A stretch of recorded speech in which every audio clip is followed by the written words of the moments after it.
Muito bem ter as crianças, muito bom ter, né, esse tempo onde elas são ministradas. Certamente nós podemos colocar a nossa confiança naquilo que Deus tem feito por nós e para nós. Deixa eu começar com algumas questões importantes que eu preciso destacar aqui. A primeira delas é dizer que na quarta-feira, nós tivemos um almoço maravilhoso. Almoço da família, né? Lá no Cruzeiro, lá embaixo, perto do Jordão, no Jordão. E se você não foi, você dançou. E quem foi, também dançou. A gente teve um momento lá de, né, descontração em família, em famílias reunidas, e foi muito gostoso. O dia estava maravilhoso, né? A comida estava deliciosa. E eu quero reconhecer aqui, publicamente, para que você possa colocar nas suas orações a liderança do Ministério de Famílias. Não estão aqui nesta noite a Zane e o Garcia, mas eu gostaria de saber quem mais do Ministério está aqui. Fique de pé, em nome de Jesus, quem faz parte do Ministério de Famílias. E venham aqui à frente, por favor. Venham. Zé e Cleusa, Arilson e Deise. Quem mais que é do Ministério de Famílias, da equipe do Ministério? Aqui. São a Valéria e o Crevelin, também, né, não estão aqui nessa noite. Amém. Olha aqui, essa é parte do ministério que ora, cuida e pensa, não é, em formas de abençoar a sua família. Agora eu quero reconhecer também as pessoas que trabalharam no almoço da família. Fiquem de pé. Vamos ver. Aí, ó. Aí teve gente na cozinha, teve gente na churrasqueira. E venham aqui à frente também, eu quero orar com vocês. Tem mais gente, não tem? Que está aí que não... Olha aí. Tá bom. Vocês estão envergonhados de virem à frente? Não tem problema, eu vou orar por vocês também, tá bom? Oração vai alcançar vocês. Olha lá, ó. Também, exatamente. Venham. Né? O Vander também ajudou. Olha lá, a Marcela e a Luici também fizeram louvor, mais o Jean que ficou na mesa.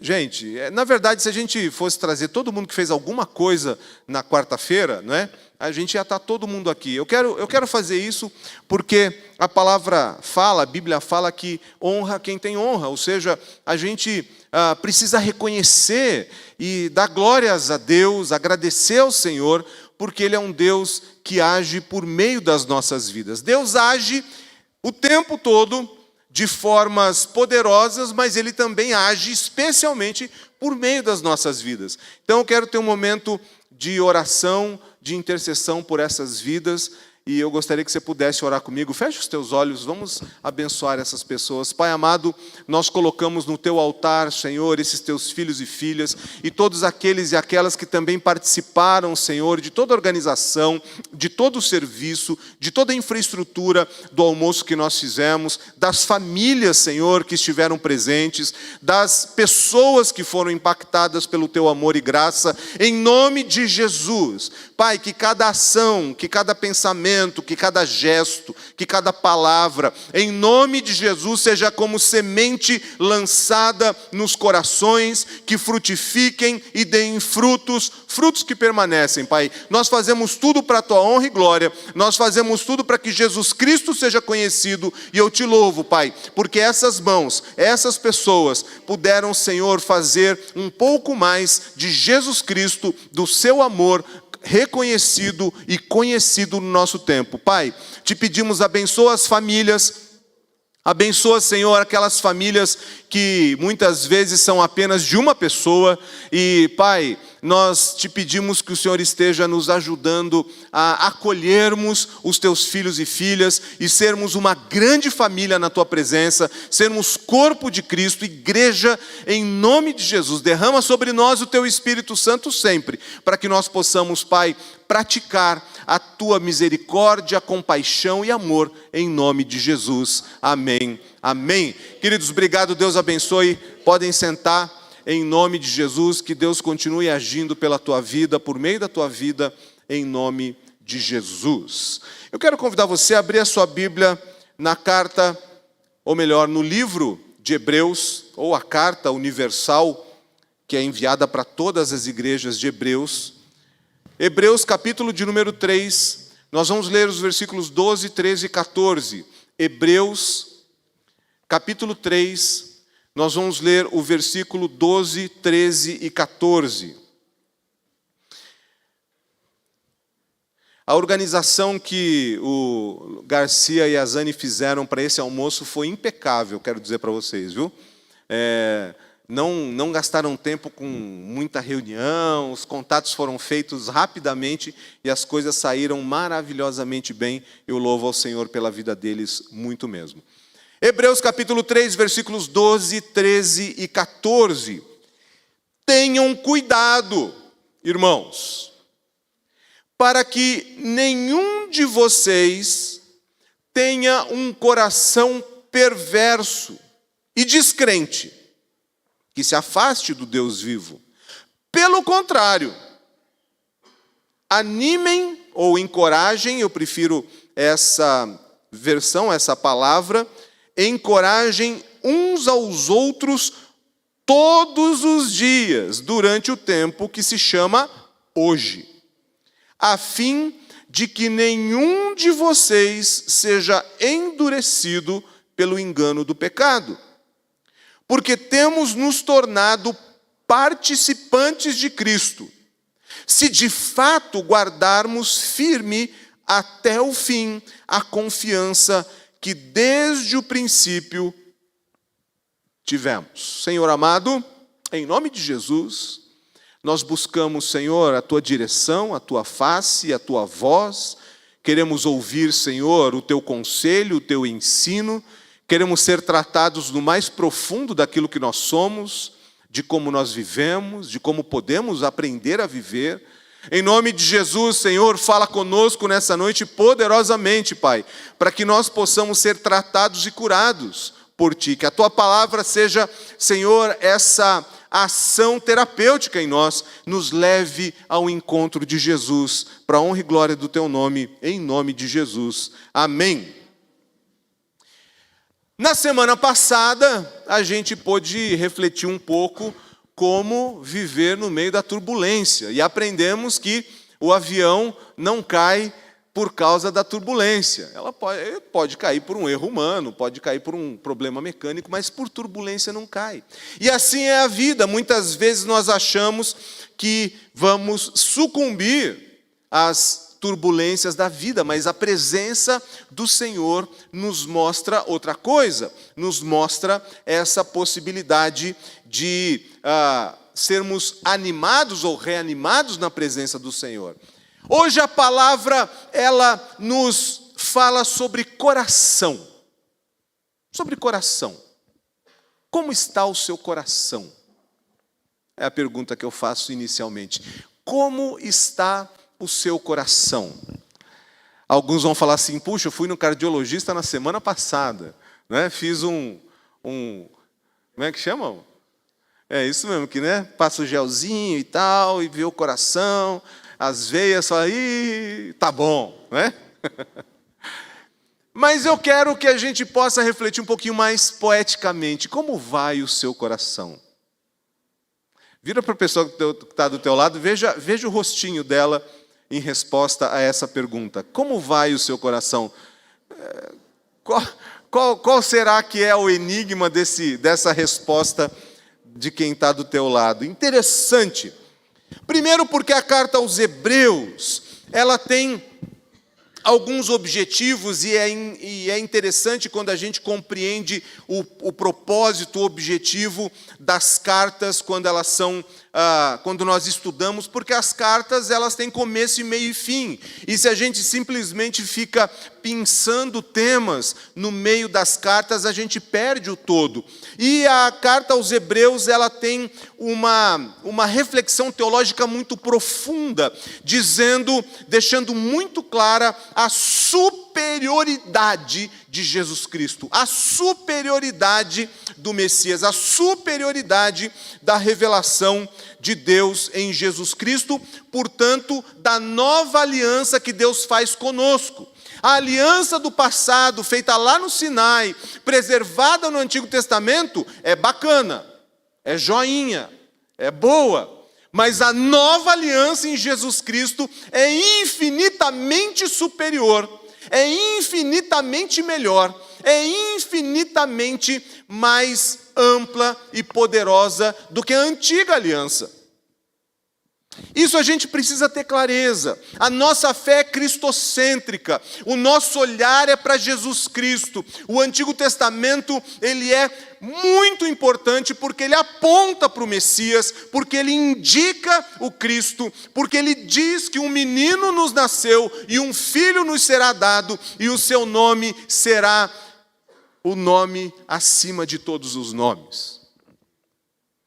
E Hebreus diz que Jesus Cristo, o sumo sacerdote, que inclusive se coloca no lugar de vítima, é uma vítima que vai mediar a nossa salvação e o nosso perdão.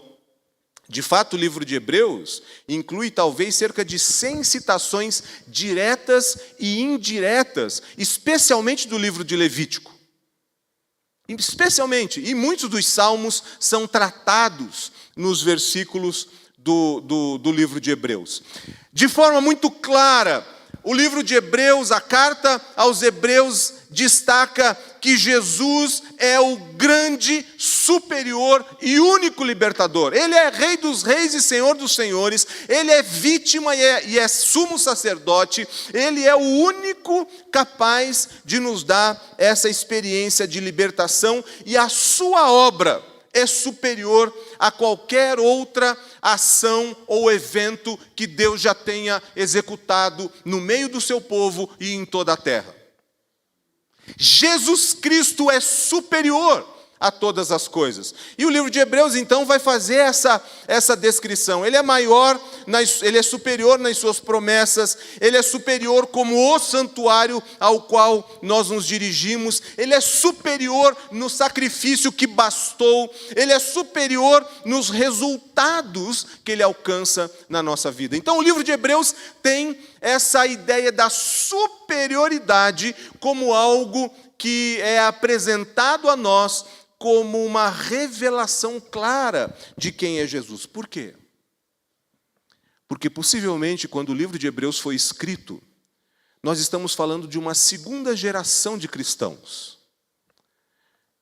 Nós estamos falando de cristãos que talvez herdaram a fé dos seus pais, talvez estavam ouvindo o Evangelho de Jesus Cristo por meio dessa primeira geração, que é a geração do Pentecoste, que é a geração da cruz, do Gólgota, do sepulcro vazio, que é a geração do início da igreja. A segunda geração. E uma das coisas que para mim mais me incomodaram desde o início do meu chamado pastoral, da minha caminhada ministerial, é que me parece que sempre entre uma geração e a próxima ocorre um hiato, um abismo. E parece que a próxima geração, ela começa como se nada tivesse existido. Como se aquela grande experiência do Pentecoste, como se aquela maravilhosa e superior experiência do sepulcro vazio precisasse ser novamente encontrada. De fato, a gente está falando de cristãos de segunda geração que estavam num contexto histórico muito difícil. Então, se a gente já tem essa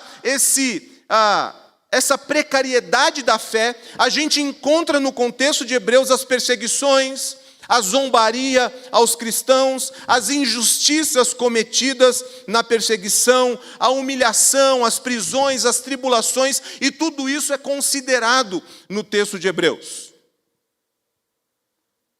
O primeiro impacto da experiência com Jesus estava esfriando.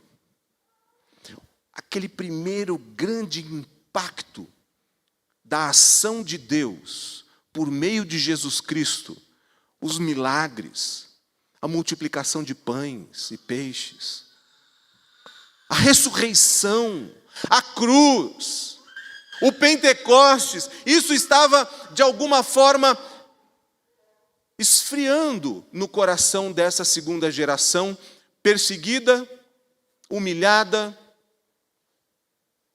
no meio de tribulações.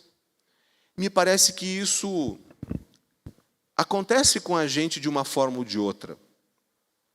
Talvez nós mesmos, você mesmo, experimente uma primeira e uma segunda e talvez uma terceira geração do seu relacionamento com Jesus Cristo. Por isso que nós inventamos e pegamos a palavra lá do Apocalipse, não é? E dizemos, nós precisamos voltar ao primeiro amor. Que primeiro amor? Se tem primeiro amor é porque está tendo segundo ou terceiro, então a gente está sendo, de certa forma, um adúltero espiritual. Nós estamos deixando o primeiro amor para ter relacionamentos que não são com o primeiro amor. Que imagem esdrúxula, de fato, é uma condenação à igreja nas cartas do Apocalipse, e a gente usa como, a gente tira do contexto, né, e usa como se fosse uma coisa bonita de fazer. Vamos voltar ao primeiro. E a gente canta. A letra da música é linda, né? Eu quero voltar ao primeiro amor. Você lembra, não? Se você lembra desse cântico, você tem alguma idade. Talvez você seja da primeira geração de cristãos, né? Eu quero voltar ao primeiro amor. É linda. Quer dizer, então, eu abandonei o primeiro amor. Talvez eu estou exatamente na situação em que estão esses destinatários da carta aos Hebreus. Interessante. Porque além disso, além dessa experiência de propensão ao desânimo, por causa das perseguições, por causa da tribulação, por causa da humilhação, por causa das injustiças, por causa da vida como ela é, por causa das turbulências, para usar uma palavra do domingo passado, eles estavam propensos a desanimar. Então, ouvindo a pregação do domingo passado, eles iam voltar a recuperar o seu ânimo. Mas me parece que eles tinham uma outra dificuldade. Eles estavam presos a essa aliança antiga, um saudosismo do Egito. Você entende a metáfora? Um saudosismo das coisas do passado. E é interessante como hoje, no nosso tempo, ainda existem muitos movimentos evangélicos cristãos que buscam se judaizar novamente. Nós não somos israelitas. Nós somos cristãos. O problema, a dificuldade entre judeus e gentios foi resolvido logo nos primeiros capítulos de Atos dos Apóstolos. Nós não precisamos das práticas judaizantes para ter uma experiência com Jesus Cristo. Nós precisamos de joelho no chão, cara no pó e coração aberto para que Jesus Cristo haja na nossa vida, e a gente não precisa de nenhum outro símbolo a não ser a nossa fé que acessa a presença de Deus nessa aliança superior, completamente doada, completamente aberta, totalmente revelada para você e para mim. Interessante. Certamente a palavra ou a carta aos Hebreus, que podia... Existem estudiosos que dizem assim, ele foi para uma comunidade em específico. Tem outro que diz, foi para várias comunidades. E tem outros que dizem, essa carta foi para todo o cristianismo da época. Independente para quem tenha sido, certamente essa carta ela é dirigida para cristãos imaturos, que não tinham uma experiência com essa nova aliança em Jesus Cristo, poderosa e profunda. Talvez uma um objetivo, uma audiência, leitores que tivessem sucumbido à incredulidade, que estavam convencidos do Evangelho apenas intelectualmente, uma fé ou uma experiência racional com Jesus Cristo. Eu simpatizo com essa coisa do Evangelho. Jesus é bonitinho lá, eles pintam Jesus de olho azul e tal, não é? Cabelo comprido, meio roqueiro, não é? Jesus é legal, Jesus é gente boa, eu acho bacana isso, e pronto.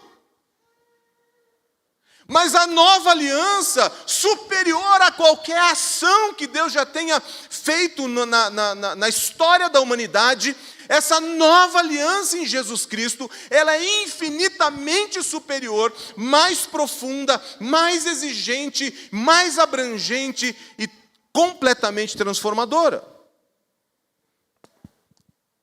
Talvez também aqueles não convertidos, desconfiados da pregação do Evangelho, mas a história do Antigo Testamento é maravilhosa, não é? Abraão, Moisés, Davi, Salomão, não é? Aí escreveram livros, enriqueça como o rei Salomão, é tão bonito, não é? Lute como o rei Davi, 7 passos para lutar e vencer o seu gigante. Nossa, é tão bonito.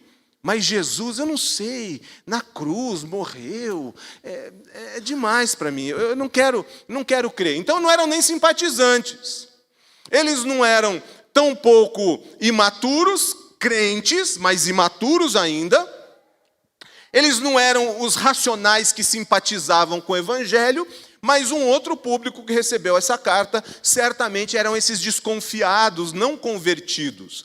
Porque, de fato, o Evangelho, como diz o apóstolo Paulo, é loucura. É loucura para os que não creem. É loucura para os que não creem. Só vai fazer sentido se você tiver uma experiência de fé. E a experiência de fé muda a tua vida completamente. Por isso que as pessoas, e talvez por isso que o nosso erro também seja querer ficar explicando a Bíblia. Não tem que explicar a Bíblia, tem que oferecer uma experiência de salvação, de fé em Jesus Cristo. Você percebe a diferença?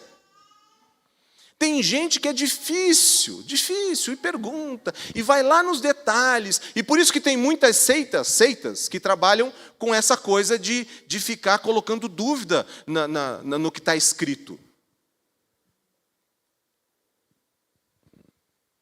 Eu já falei para você, Jesus Cristo não é o que está escrito sobre Ele. Ele não é uma teoria, Ele não é uma narrativa. Jesus Cristo é uma pessoa que age na nossa vida enquanto ser humano.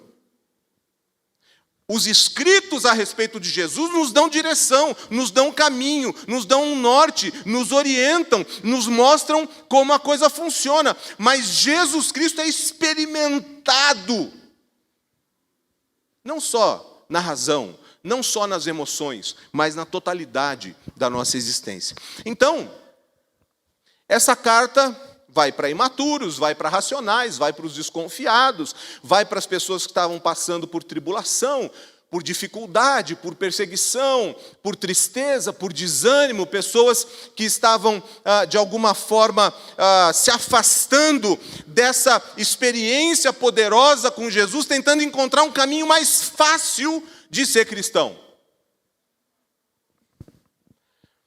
E hoje a gente tem, igualmente, várias propostas muito fáceis de ser cristão. Não é? É um que um teólogo chamou de graça barata. E um outro, esse um pouco mais antigo, uns escritores teólogos mais novos, chamaram de hipergraça. Outros chamam de universalismo. Depois a gente pode conversar sobre isso. Mas esse texto que nós lemos é maravilhoso, porque nesse contexto de perseguição, de desânimo, de segunda geração, de desconfiados, de racionais, de imaturos, vem essa palavra no capítulo 3, quando começa o capítulo 3, o escritor dizendo que Cristo é superior a Moisés. Moisés era grande, Moisés libertou o povo, mas Cristo é superior, incomparavelmente mais poderoso e maior, muito mais presença de Deus do que Moisés. E aí, nós lemos no versículo 12, 13 e 14. Cuidado, meus irmãos, para que nenhum de vocês tenha coração perverso e descrente. Está entendendo aqui o contexto? E que se afaste, por causa disso, do Deus vivo. Pelo contrário, vou propor para vocês um segredo. Sabe os 7 passos do segredo do não sei o que lá? Então, esse aqui é o segredo do escritor de Hebreus, que não é segredo, é para que todo mundo saiba. Pelo contrário, encorajem uns aos outros todo dia, todos os dias, durante o tempo que se chama hoje. O que é hoje? Hoje é agora, já, nesse instante, nesse momento, no tempo que a gente está vivendo. Não é para amanhã, é agora, nesse momento. Não é? É aqui e agora, é já. Encorajem uns aos outros. O que é encorajamento? Você sabe o que é encorajamento? Encorajamento é um processo de recuperar a coragem. E afinal, o que é coragem? O que é esse processo de recuperar a coragem e no qual nós vamos uns aos outros encorajar durante o tempo que se chama hoje, a fim de que nenhum de vocês seja endurecido pelo engano do pecado? Encorajar é animar o coração. Você entendeu porque eu fiz a pergunta, como está o seu coração agora? Porque coragem nasce no coração. Não naquele coração que aparece no exame de imagem, não é? Mas nessa figura poética do centro da nossa força, do centro das nossas emoções, do centro da nossa fé, do centro do nosso vínculo com Deus. Coragem vem de cordis, cuore, no italiano, coragem, coração. Um coração fortalecido, um coração animado. Interessante, porque a coragem é a capacidade de comportamento forte diante do perigo, dos riscos. É bravura, é intrepidez, é firmeza de espírito para enfrentar situações emocionalmente difíceis. É a qualidade de quem tem grandeza de alma, nobreza de caráter. Isso é uma pessoa corajosa. A pessoa corajosa não é aquela que não tem medo, é aquela que sobrepuja o seu medo. O corajoso, ele continua sentindo aquele frio na barriga, aquele frio na espinha, aquela coisa assim, será que eu vou, será que eu não vou? Mas o coração dele, a nobreza de caráter, a qualidade da grandeza de alma faz com que ele vá, com que ele avance, porque ele confia, porque ele consegue ter fé suficiente para superar, para ir além do medo. O encorajamento, ele é um incentivo, como ele está dizendo aqui, o autor de Hebreus, que você possa encorajar uns aos outros. Quantas pessoas você incentivou nessa última semana? Encorajamento é um incentivo que inspira os outros. E o autor de Hebreus deixa muito claro, ele inspira para que nenhum de nós sejamos endurecidos pelo engano do pecado. Endurecidos pelo engano do pecado. Um coração endurecido que o profeta clama: Deus, pelo amor do teu nome, muda em nós um coração de pedra e coloca no lugar um coração de carne. Um coração endurecido pelo engano do pecado é aquele coração, é aquela vida, é aquela pessoa que começa só a enxergar as coisas ruins da vida. que desconfia de todo mundo, porque de fato todo mundo é ruim, que não consegue descobrir no seu dia a dia nenhuma qualidade ou benefício. Um coração endurecido pelo pecado é aquele que não consegue mais crer na presença, no poder, na ação e na intervenção de Deus. Talvez uma boa palavra que possa talvez significar mais para você a respeito de coração endurecido é cinismo. Cinismo. A pessoa cínica é aquela que não consegue estabelecer vínculos de relacionamento verdadeiros, genuínos.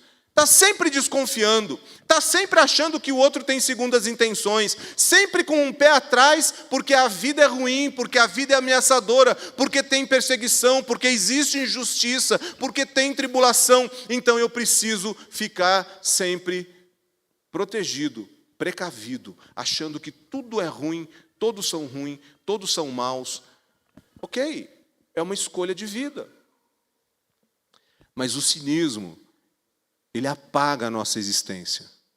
Ele tira a coragem do coração. O cinismo, ele não vai enfrentar o mal. O cinismo, ele vê o mal chegando, ele dá um passinho para trás e fala assim, pega o próximo. Sabe como é? Tem uma expressão no português diário, só que eu não vou dizer ela aqui, não é? Ele simplesmente dá um passo para trás e que pegue o próximo. O cinismo é a incapacidade de reconhecer que alguma coisa boa possa acontecer na vida. E eu preciso estar sempre precavido. Interessante, não é? Porque nós metodistas, lá no início do movimento metodista no século XVIII, quando perguntaram assim, como é um metodista? Como vive um cristão metodista? E aí disseram, bom, nós não praticamos o mal. Olha só que legal.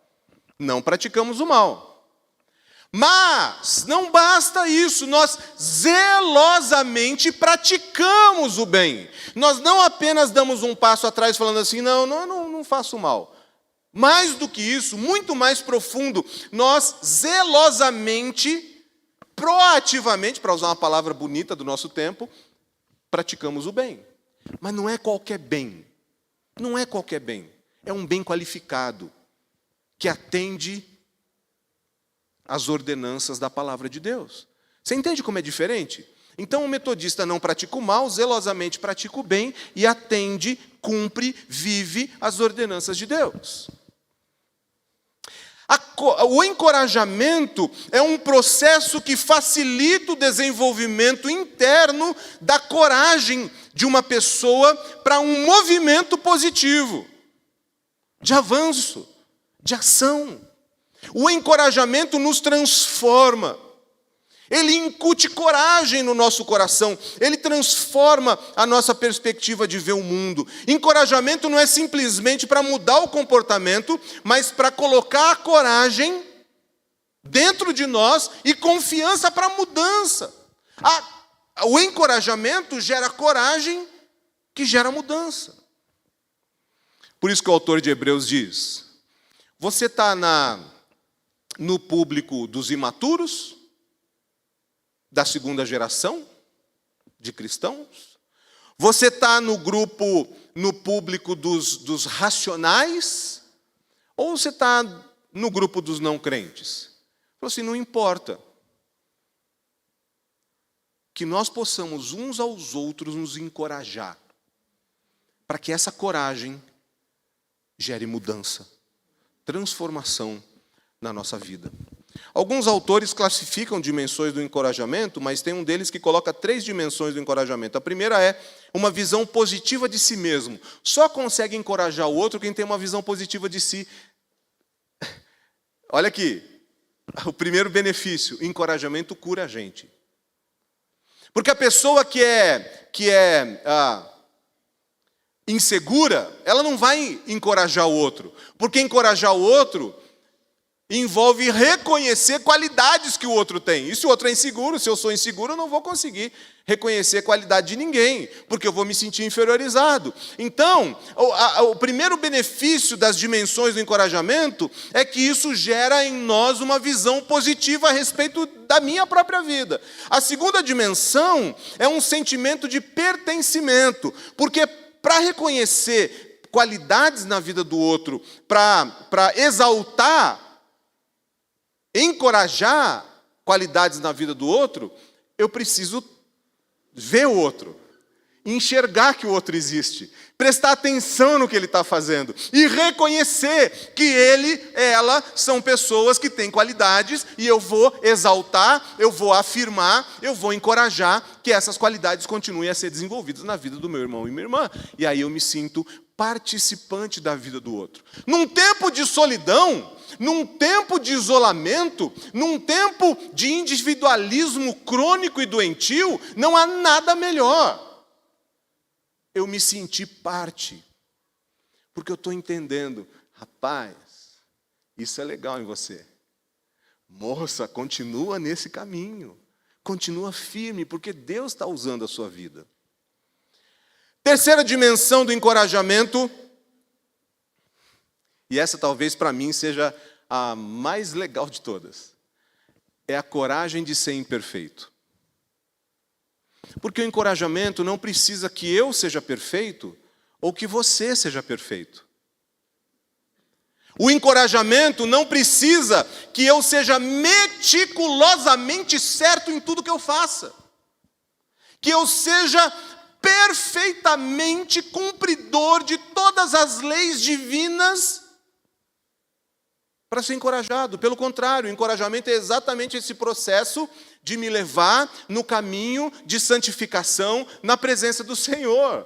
Entende isso? Então, o encorajamento é um exercício espiritual maravilhoso, que transforma a minha vida, transforma a vida das outras pessoas e nos une como um corpo, como uma família, como um povo. O apóstolo Paulo vai dizer em Tessalonicenses, porque Deus não nos destinou para a ira, mas para recebermos a salvação por meio de nosso Senhor Jesus Cristo, esse do qual a aliança é muito superior. Ele morreu por nós para que, quer estejamos acordados, quer dormindo, vivamos unidos a Ele. Por isso, encorajem e edifiquem-se uns aos outros, como de fato vocês estão fazendo. Encorajem-se e edifiquem-se, construam-se uns aos outros. Quais os benefícios do encorajamento? Presta atenção, eu estou falando sobre encorajamento aqui, porque o livro de Hebreus diz que você possa encorajar uns aos outros todos os dias, não é de vez em quando. Todos os dias tem que fazer parte dos seus hábitos. Todos os dias tem que estar incorporado no seu jeito de ver o mundo. Todos os dias, durante o tempo que se chama hoje, não é amanhã, não é depois, é agora. Para quê? A fim de que nenhum de vocês seja endurecido pelo engano do pecado. Como eu disse, o encorajamento trata o coração de quem encoraja e de quem é encorajado. Esse é um benefício. O outro benefício é que o encorajamento trata ou constrói a fé um do outro. Porque se eu tenho coragem, que é a terceira dimensão do encorajamento, se eu tenho coragem para ser imperfeito, para reconhecer que eu sou imperfeito, eu sei que eu preciso crescer na santificação, no conhecimento da palavra e da graça de Deus, e sei que o outro também precisa, então eu não preciso julgar ninguém, eu não preciso ter medo de ser julgado, e eu não preciso ficar apontando o dedo para ninguém, para esconder o meu erro, e apontando o dedo para o outro, escondendo o meu erro. Se eu tenho coragem de saber que eu sou imperfeito e estou em busca na santificação, eu sei que o outro também está. Então, o encorajamento constrói essa fé na presença de Deus e aproxima Deus e também edifica ou constrói os relacionamentos e a pertença. Olha, deixa eu te dizer, às vezes a igreja pode ser um lugar cruel, se for uma igreja doente. Se tiver um pastor doente, aí então é uma catástrofe. De verdade. Porque a igreja daí se torna o lugar onde as pessoas vêm para acusar os outros de coisas que elas mesmas não fazem. Isso é o farisaísmo aplicado aos dias atuais. Você não está aqui para dizer para o outro o que ele fez ou deixou de fazer. Quem faz isso é a palavra, quem faz isso é a presença do Espírito Santo. Você não está aqui para ficar julgando se as pessoas estão mais próximas ou mais longe de Deus, se elas cantam bem ou mal, se elas levantam a mão ou não levantam, se elas oram alto ou não oram alto, se elas estão vestidas desse ou daquele jeito. Igreja não é lugar para isso, não. Você está no lugar errado se você acha que igreja é para você, desculpa a palavra, arrotar a santidade que você não tem ainda, acusando os outros disso ou daquilo. Esse lugar, essa cadeira onde você está sentado, esse chão onde você está pisando, esse teto que nos acolhe, é o lugar para que eu reconheça que eu sou imperfeito, mas estou no caminho em direção ao ponto ômega que é Jesus Cristo,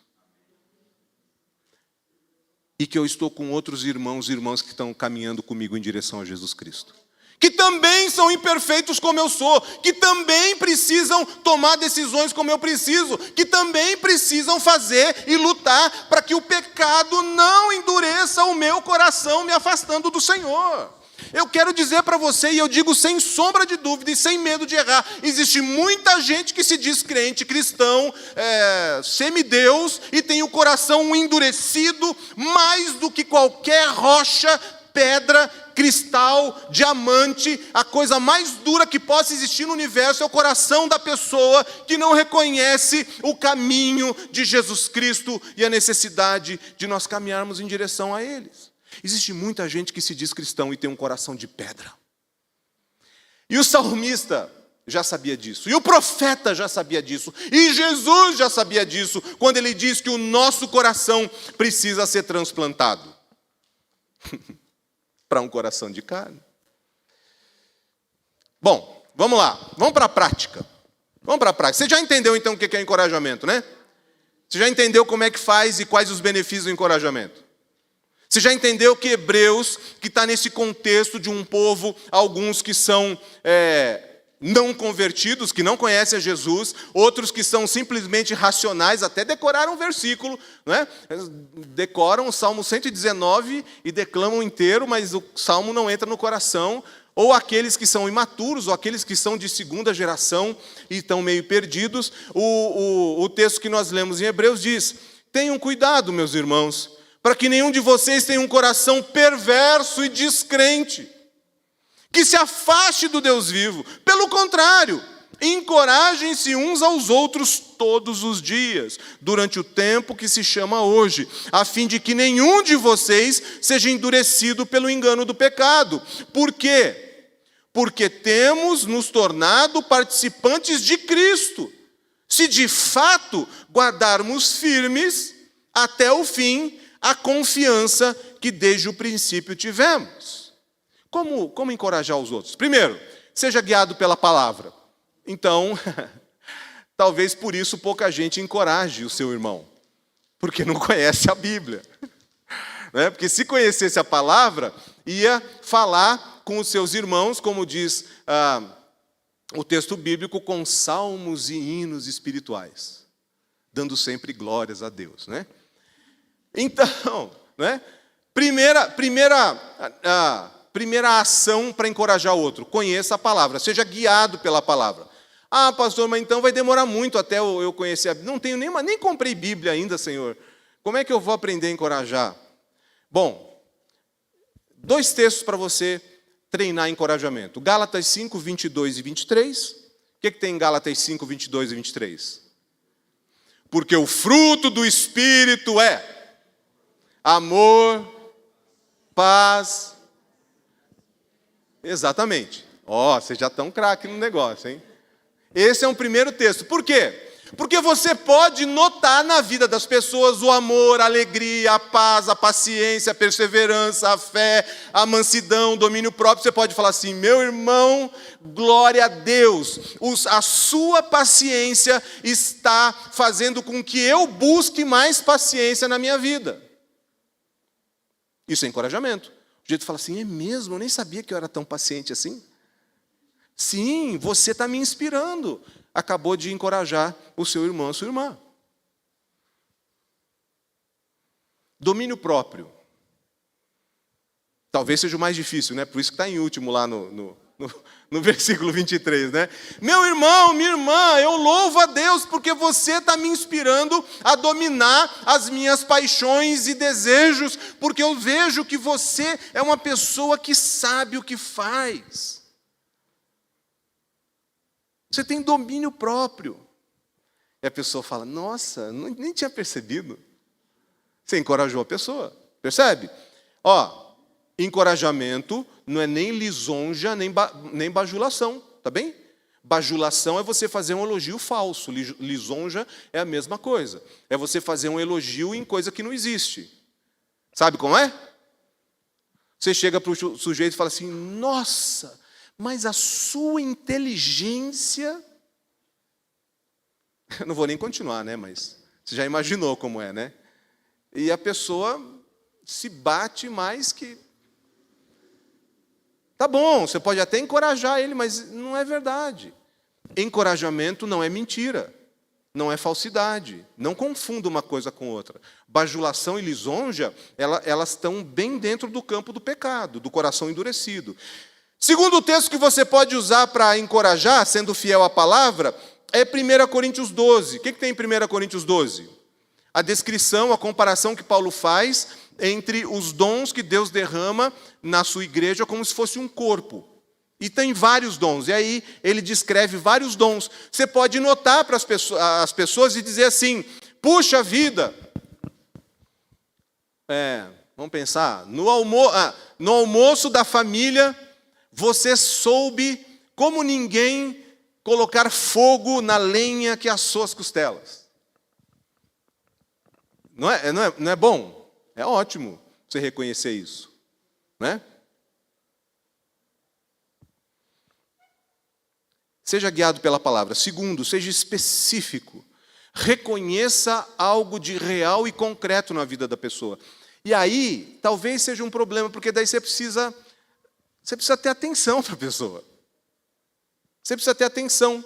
E por isso, então, você vai ver o que Deus está fazendo. E você vai ver como a vida da outra pessoa também te inspira. Terceiro, seja intencional. Se, como o autor de Hebreus disse, que é para a gente encorajar uns aos outros todos os dias, eu preciso ser intencional. Eu preciso colocar na minha agenda: vou encorajar 3 pessoas no dia de hoje, e no dia de amanhã, e no dia depois de amanhã, e durante toda a semana eu vou encorajar pelo menos 21 pessoas, porque se são 3 pessoas por dia, você precisa ser intencional. A coisa não é automática. A gente não gosta de ficar reconhecendo que os outros têm coisas boas e a gente não. Porque às vezes não tem outro que vem nos encorajar e dizer que tem coisa boa na nossa vida. Então, como é que eu vou esvaziar o meu tanque, enchendo o tanque do outro com encorajamento? Por isso que o autor de Hebreus fala que todos nós possamos fazer isso uns para os outros. Então, primeiro, seja guiado pela palavra. O segundo, seja específico. O terceiro, seja intencional. O quarto, haja com amor. Por quê? Porque é exatamente isso. Pessoas egoístas não conseguem encorajar os outros. Você conhece gente que, na hora de fazer elogio, ele engole o elogio? Você até vê que a pessoa brilhou os olhinhos para aquilo que você fez, mas ele não tem coragem de expressar gratidão ou elogio. Ele engole e não elogia. Não, porque se eu elogiar, não é? Tinha um personagem da comédia que dizia assim: não pode elogiar que estraga. Lembra disso, não? Não pode elogiar que estraga. E tem gente que segue a comédia e não a Bíblia. Infelizmente. Não é? Tem gente que segue influencer e não a Bíblia. Aí está perdido mesmo. Né? Não, não pode elogiar. Eu lembro um pastor, muito amigo meu, que ele falou assim, que tinha um membro na igreja dele, que ele chegava no final do culto, ele chegava assim, pastor, olha, eu até gostei da sua pregação, mas lá pelo 15º minuto, o senhor deu uma gaguejada. Mas a pregação até que foi boa. E aí, ele sabia que não tinha problema com isso. E aí ele foi confrontar o sujeito, e ele falou assim, não, porque Provérbios diz que pelo elogio você seduz o coração da pessoa. Eu não quero seduzir o seu coração, pastor, então eu não quero te elogiar. Tem gente que tem medo de elogiar os outros. Alguns, por cuidado para que o outro não se ensoberbeça, porque tem gente que se elogia, nossa, assim, né? Fica todo eriçado. Né? Tá bom, não tem problema. Ele vai aprendendo a receber encorajamento. Mas não seja egoísta. Ame, seja altruísta. Libere reconhecimento para as outras pessoas. E o último, seja ousado. Seja ousado. Não apenas reconhecendo os dons, ou o fruto do Espírito na pessoa, bem espiritual, assim, crente como você é, mas seja ousado, encoraje as pessoas em outras coisas reais que ela faz. Por exemplo, como dirigir sem falar palavrão. Encoraje a pessoa que dirige sem falar palavrão, porque é bênção de Deus, né? Encoraje as pessoas que conseguem passar um dia inteiro dirigindo sem dar tchau com um dedo só.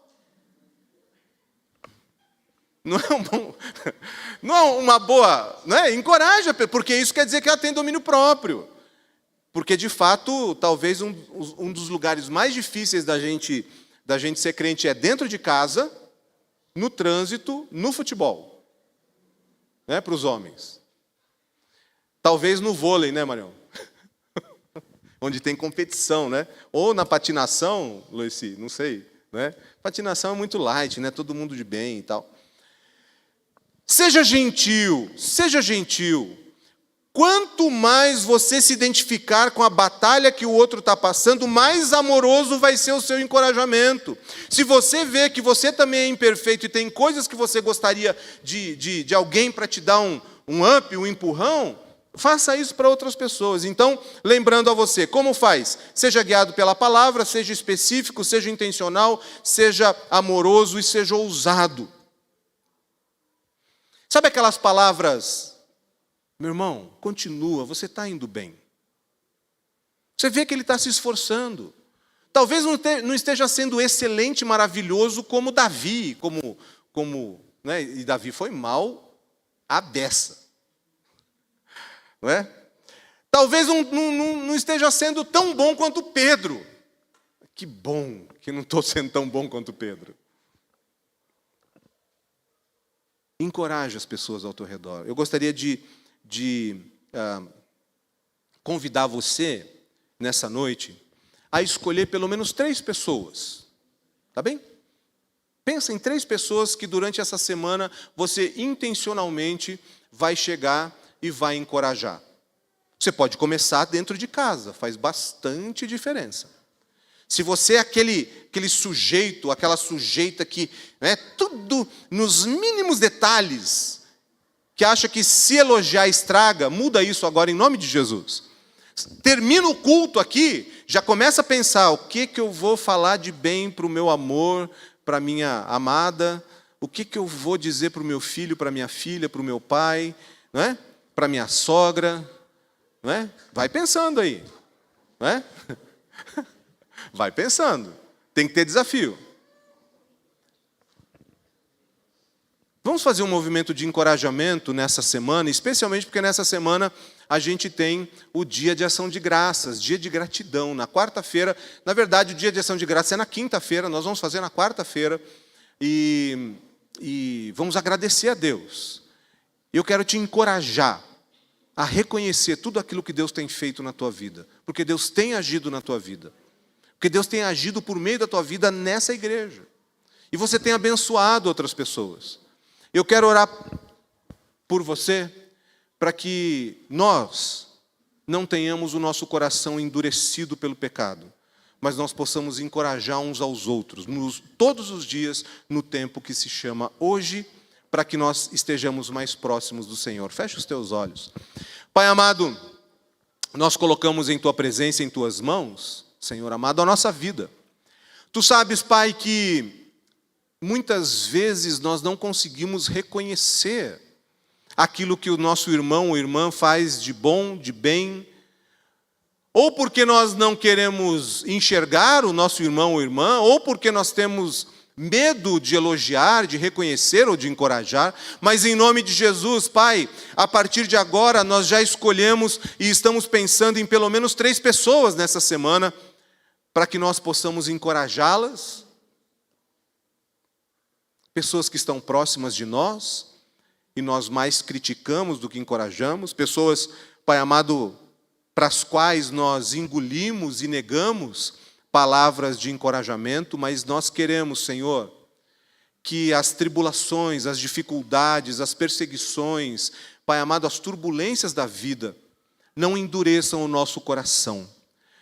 Nós te pedimos, levanta entre nós homens e mulheres capazes, ousados, intencionais, capazes de reconhecer, Senhor, a ação do Teu Espírito, capazes de reconhecer a superioridade da presença de Jesus Cristo em nós, porque nós vamos todos em direção a Cristo. Em nome de Jesus, Pai amado, eu te peço, nos ajuda, Senhor, nessa noite. Queremos, Senhor, se possível, começar nessa noite, Pai, terminando o nosso culto aqui, nós já queremos encorajar alguém. Por isso, em nome de Jesus, nos ajuda, transforma o nosso coração, cura-nos, Pai amado. Nós queremos saber que Tu és o Deus maravilhoso que nos salvou e nós vamos em direção a Cristo, o nosso exemplo, o nosso Senhor, em nome de Jesus. Amém. Você lembra